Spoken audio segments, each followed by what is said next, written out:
Oke, assalamualaikum warahmatullahi wabarakatuh. Kembali lagi bersama saya di channel Adam Adifa. Nah, di video kali ini kita bakal ngebahas ya. Jadi video ini adalah video part terakhir dari tutorial bagaimana cara mengintegrasikan kode igniter dengan payment gateway Midtrans. Dan di video kali ini kita bakal membahas tentang bagaimana cara membuat URL callback. Artinya nanti kita akan membuat sebuah URL yang nantinya akan kita simpan ya di pengaturannya Midtrans, yang mana nanti Midtrans akan mengirimkan sebuah notifikasi ya yang berupa data JSON nantinya ke dalam URL tersebut gitu ya, ketika kita berhasil melakukan pembayaran gitu ya. Nah, setelah sebelumnya di video kemarin kita sudah berhasil membuat sebuah aplikasi ya data pembayaran SPP, di mana kita di sini mengimplementasikan penggunaan Midtrans di dalam kode igniter ya, dan kemarin juga kita sudah berhasil menyimpan data transaksi tersebut ke dalam database yang database kita gitu ya. Ke dalam database kita di sini terlihat ada order ID-nya, ada gross amount-nya, ada payment tipenya, ada banknya. Kemudian di sini ada VA number-nya dan ada transaction time-nya.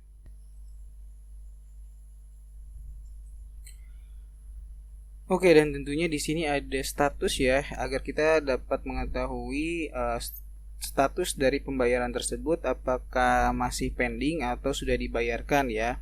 Nah, nanti ketika sudah dibayarkan otomatis statusnya akan berubah menjadi sukses. Nah, tapi di sini sepertinya masih ada yang kurang ya di data transaksi yang tersimpan di database. Di sini ada belum tersimpan nama dan kelasnya ya. Jadi kita nggak tahu nih order ID ini dia transaksi siapa ya. Kita nggak tahu, jadi kita akan tambahkan dulu di dalam database-nya dua field ya, nama siswa dan kelas. Nah, sekarang kita balik lagi kita buka dulu Navigate-nya, kemudian kita buka database-nya. Nah, untuk di tabelnya itu kita klik kanan, kemudian desain tabel. Nah, kemudian kita akan tambahkan dua field ya, yaitu field nama dan kelas ya. Untuk field namanya kita kasih 30, dan untuk field kelasnya kita kasih varchar 5 aja atau 6 aja ya, gak apa-apa ya. Kita save. Nah, setelah di save kemudian kita buka file form transaksinya ya di view. Di sini ada pembayaran SPP, kita buka. Nah, di sini untuk name-nya yang harus teman-teman perhatikan adalah name ininya ya, name dari formnya.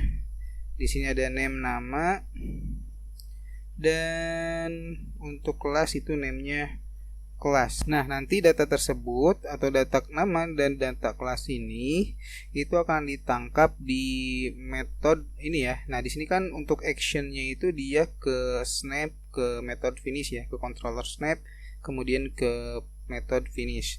Nah, jadi kita tinggal tangkap aja data nama dan kelas ini di controller snap, kemudian di method finish di sini ya.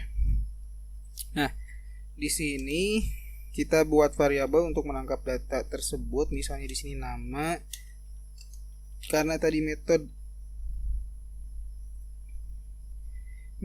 pengiriman datanya itu adalah post, maka di sini kita untuk proses penangkapan datanya pun kita menggunakan metode post ya.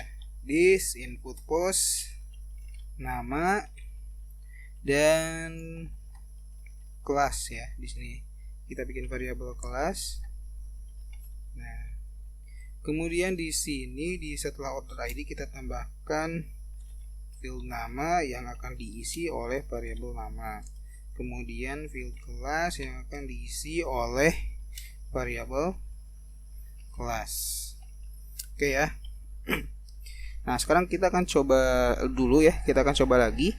Nah, tapi sebelumnya di view-nya, di view pembayaran SPP ini, di view ya, di view. Nah, di sini di view ini di bagian tabelnya kita tambahkan setelah order ID itu nama dan kelas. Nah, Oke, sekarang kita akan coba ya. Oh ya, satu lagi di sini untuk menampilkan data nama dan kelasnya. Kita duplikat aja. Nah, kita ganti dengan nama dan kelas. Oke ya. Kita refresh. Oke. Nah, di sini sudah muncul untuk nama dan kelasnya. Tapi kayaknya posisinya salah ya. Sebentar. Order ID. Nah, ini untuk nama kelasnya disimpan setelah order ID. Oke ya. Kita save, kemudian kita refresh lagi, dan di sini udah ada nama kelas cuman kosong kan, karena di transaksi sebelumnya untuk data nama dan kelasnya belum tersimpan. Nah, sekarang kita hapus dulu ya untuk data yang sebelumnya. Nah, karena untuk fungsi delete-nya belum kita buat, jadi kita delete langsung aja di database. Kita akan coba buat transaksi baru ya. Kita tuliskan namanya misalnya Fitri, kemudian kelasnya 9, kemudian jumlah bayarnya 100.000 misalnya. Nah, kemudian klik bayar. Nanti akan muncul form seperti ini. Di sini keterangannya pembayaran SPP kelas 9 untuk customer detailnya Fitri. Kemudian klik continue, kemudian di sini ada pilihan pembayarannya. Kita pilih yang ATM bank transfer aja, kita pilih BCA. Kemudian see account number. Kemudian please complete payment. Nah, di sini keterangannya sukses ya. Nah, nanti kita akan coba back, kita refresh ya. Nah, untuk data nama dan kelasnya sekarang sudah tersimpan ke dalam database juga. Oke. Nah, ini yang ditunggu-tunggu ya, yaitu bagaimana cara mengupdate status pembayaran ini secara otomatis. Oke, sekarang kita akan buka dulu Midtrans-nya ya. Kita buka akun Midtrans-nya dulu.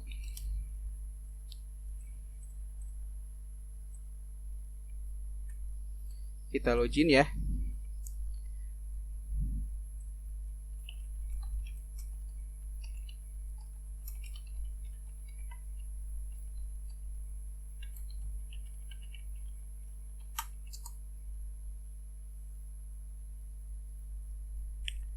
Oke, ke transaction. Nah, di sini ada transaksi baru ya, sejumlah 100.000. Ini data order ID-nya sama dengan data yang tersimpan di dalam database kita. Nah, yang harus teman-teman perhatikan, nah teman-teman silakan nanti masuk ke bagian setting. Di sini ada configuration. Ya, di bagian configuration ini di sini ada yang namanya payment notification URL. Nah, payment notification URL ini dia akan jadi fungsinya Midtrans ini nanti akan mengirimkan sebuah notifikasi berupa data ya, data JSON ke URL yang nantinya akan kita buat. Nah, di sini kebetulan saya sudah membuat URL-nya disimpan di hostingnya, di server hosting. Di sini tertera adivacom.site midtrans index.php ke controller notification. Nah, jadi nanti si Midtrans ini ketika nanti ada transaksi, baik itu transaksi baru ataupun transaksi tersebut dibayarkan, Midtrans akan mengirimkan notifikasi gitu ya ke URL ini gitu ya, ke URL ini. Jadi kalau kita lihat nih di sini ada historinya ya, si history. Nah, di sini ada ya hari ini tanggal 9.26 tanggal 9 jam 9.26 PM. Order ID-nya ini sama dengan data order ID yang tersimpan di database. Kemudian ini endpoint-nya ya. Endpoint itu adalah URL yang kita buat khusus untuk menerima data dari Midtrans. Nah, di sini ada detail data yang dikirimkannya. Nah, ini detail data yang dikirimkannya. Nah, tentunya di sini sama ya. Order ID-nya sudah kita dapatkan gitu ya. Gross amount-nya sudah kita simpan, status code-nya juga sudah kita simpan, dan lain sebagainya. Data-data yang kita butuhkan sudah berhasil kita simpan ke dalam database. Nah, ketika ada transaksi baru, maka otomatis status kodenya ini adalah 201, yang artinya status transaction statusnya ini adalah masih pending. Nah, ketika kita melakukan pembayaran, nah di sini saya akan simulasikan.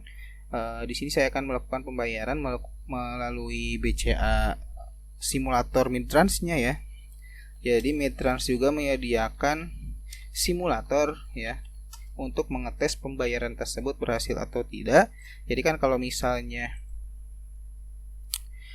kita langsung ketika di dalam proses development, kalau kita langsung misalnya menggunakan akun real gitu ya, kita harus transfer langsung melalui BCA virtual account kita ya, melalui M-banking ataupun melalui ATM.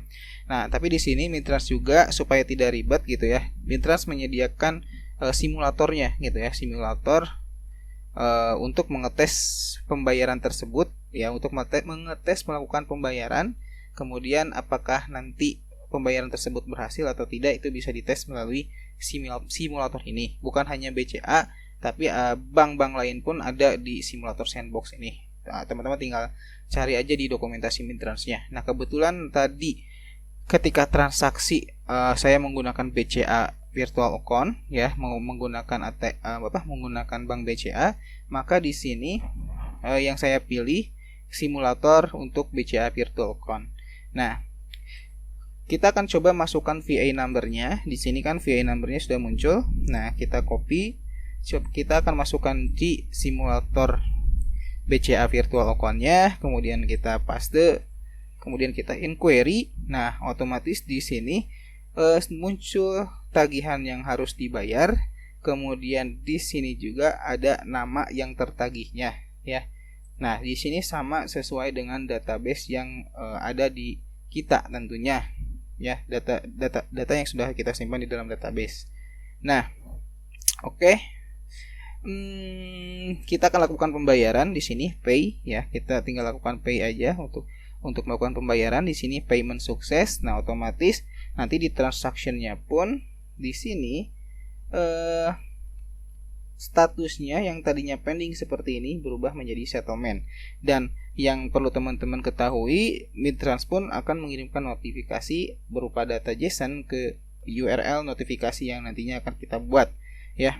Kita akan coba cek historinya terlebih dahulu di configuration, kemudian kita klik si historinya. Nah, kita klik si historinya. Kemudian di sini di sini ada untuk yang 926 ini tadi transaksi yang kita lakukan sebelum terjadi pembayaran, dan ini yang terakhir itu jam 9.31 itu adalah notifikasi adanya transaksi pembayaran ke order ID ini gitu. Nah, di sini kita lihat detailnya. Ya. Di sini transaction statusnya settlement dan Mitrans pun mengirimkan status code yaitu kodenya 200, artinya status pembayarannya berhasil atau sudah settlement. Nah, nanti si status code ini yang akan kita jadikan acuan untuk mengupdate data yang ada di dalam database kita. Kalau misalnya status code yang dikirimkan ini 200, maka perintah yang akan kita jalankan adalah mengupdate data yang status code yang asalnya status code-nya 201 menjadi 200. Artinya yang kita akan merubah yang tadinya transaction statusnya pending menjadi settlement atau sukses gitu ya. Itu mungkin untuk alur logikanya ya, atau alur proses dari transaksi ya Mitrans ini ya, yang dihubungkan dengan kode igniter. Nah, sekarang bagaimana caranya untuk membuat URL codec-nya atau URL untuk menerima data dari Mitrans tersebut ya. Nah, sebenarnya di library yang kemarin yang kita download ya, yang satu bundle itu, yang library kode igniternya ya. Nah, di sana itu sudah tersedia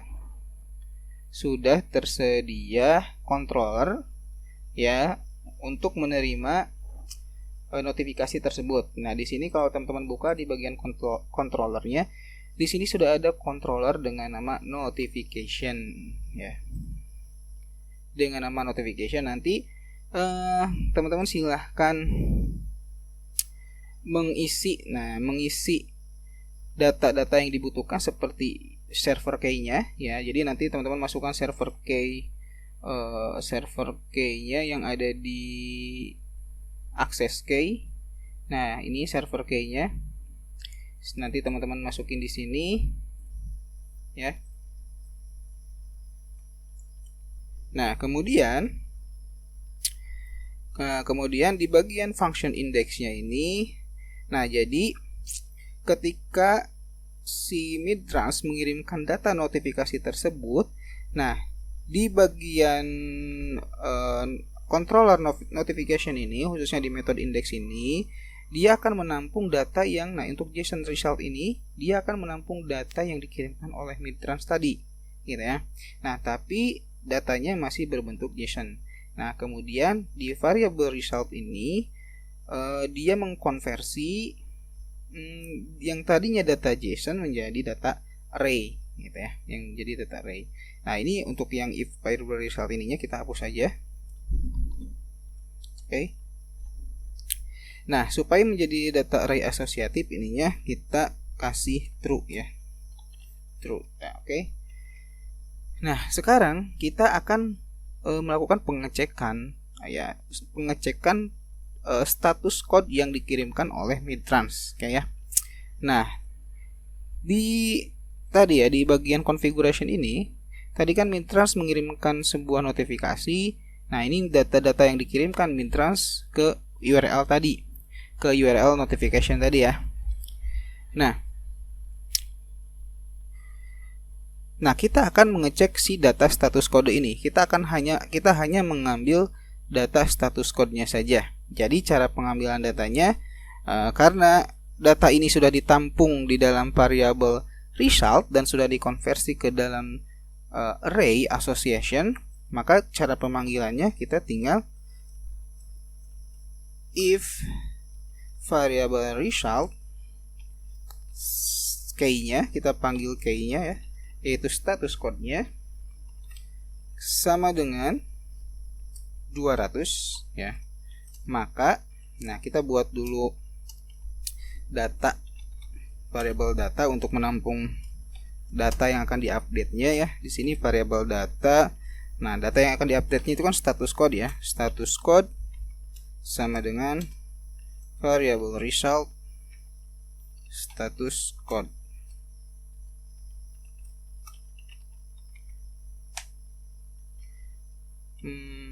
Ada yang salah.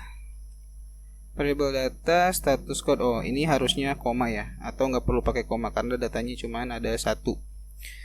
Nah, di sini kita lakukan pengecekan. Jika status kodenya 200, maka lakukan update terhadap data yang ada di dalam database kita. Jadi kita tinggal this db update, kemudian nama tabelnya Midtrans, transaksi Midtrans ya, transaksi Midtrans, kemudian data yang diupdate-nya gitu ya. Jadi yang kita update hanya status code-nya saja. Kemudian nilai yang akan diupdate-nya atau data yang akan diupdate-nya. Nah, di sini kita juga menangkap data order ID-nya ya. Kita bikin variabel order ID. Nah, yang akan kita jadikan sebagai key atau di sini kita tangkap ya dengan cara result order ID.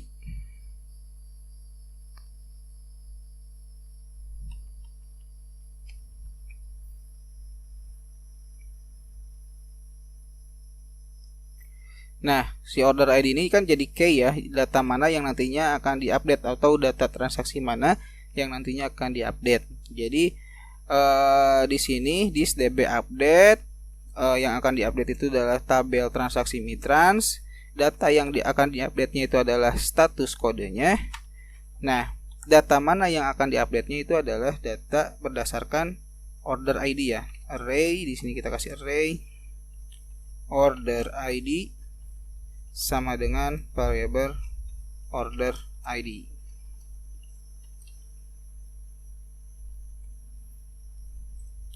Oke, kita save.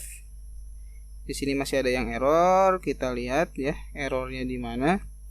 Update transaksi Midtrans. Nah, ini kurungnya kurang 1 ya. Kita tambahkan kurungnya 1 lagi. Nah, oke. Untuk kodenya hanya segini saja. Nah, URL callback ini akan berjalan itu Kalau misalnya kita masih simpan di lokal, ini URL callback-nya tidak akan jalan ya, karena si dari mitrasnya itu tidak akan terhubung, tidak akan bisa terhubung ke URL ini, gitu ya. Maka dari itu, agar si proses penerimaan data dari mitrans ke URL yang sudah kita buat, nah maka kita harus menyimpan aplikasi ini ke dalam server ya, ke dalam server hosting. Ya, artinya bisa diakses lewat internet lah. Aplikasi ini bisa diakses lewat internet. Oke, nah jadi saya sudah menyimpan aplikasi tersebut di dalam server hosting saya yang saya simpan di Niaga Hoster ya. Nah, jadi buat teman-teman juga yang mau beli hosting, silahkan ya, bisa melalui link yang saya sediakan di deskripsi.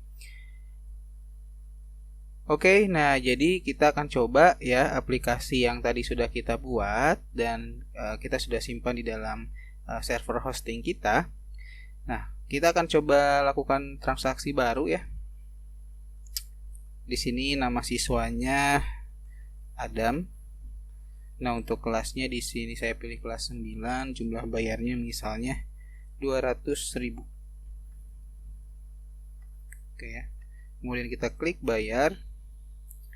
Nah, kemudian di sini kita klik continue, kita pilih ATM atau bank transfer. Kemudian di sini kita pilih BCA saja. Dan kita see account number.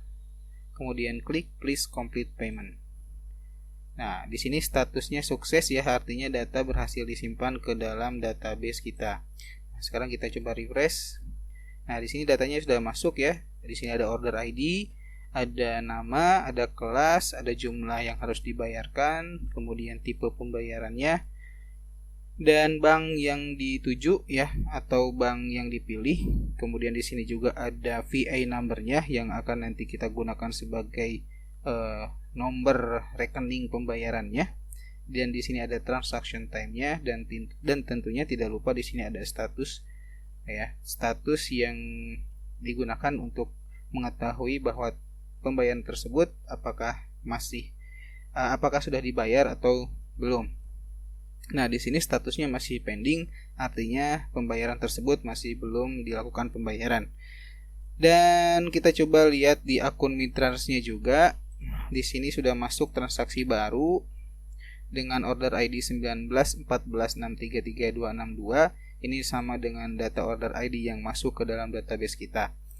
Nah, kita akan coba lakukan pembayaran ya melalui simulator BCA virtual account yang sudah disediakan oleh Mitrans ya.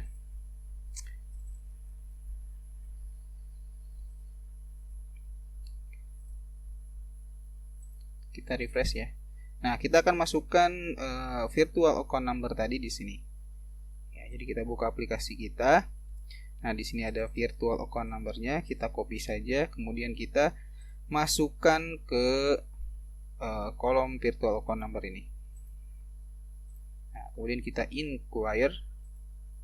Nah, di sini muncul total tagihannya dan nama yang tertagihnya. Di sini datanya sudah sesuai dengan data yang ada di dalam database kita tentunya. Nah, di sini kita akan coba melakukan pembayaran dengan klik tombol pay. Nah, di sini payment sukses ya. Nah, kita coba lihat ke aplikasi kita. Di sini statusnya pending ya, statusnya pending. Dan sekarang kita coba refresh. Nah, di sini otomatis statusnya berubah menjadi sukses ya. Nah, dan teman-teman juga jangan lupa ya ketika sudah melakukan penyimpanan aplikasi kita ke dalam server hosting.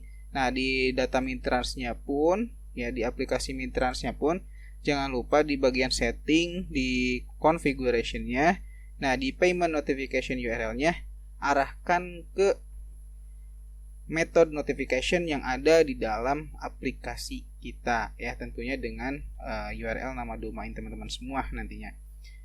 Oke, itu saja yang bisa saya sampaikan di video kali ini ya. Mudah-mudahan bermanfaat. Thank you for watching. Jangan lupa like, comment, share, dan subscribe. Assalamualaikum warahmatullahi wabarakatuh.